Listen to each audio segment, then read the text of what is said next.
In this video we are going to be talking about how a noun is formed from a verb.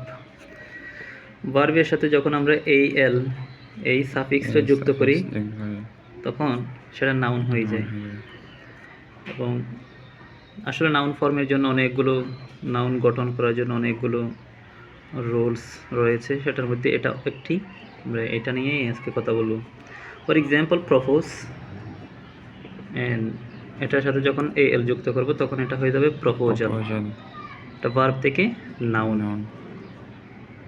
Proposal. এটা হচ্ছে প্রস্তাব দেওয়া, এটা হয়ে গেছে প্রস্তাব। এটা অ্যাপ্রুভ করা মিন্স অনুমোদন দেওয়া। অ্যাপ্রুভাল এটা অনুমোদন নাউন। ডিনাই অবজ্ঞা করা, এটা অবজ্ঞা denial. And then we have refuse, refusal.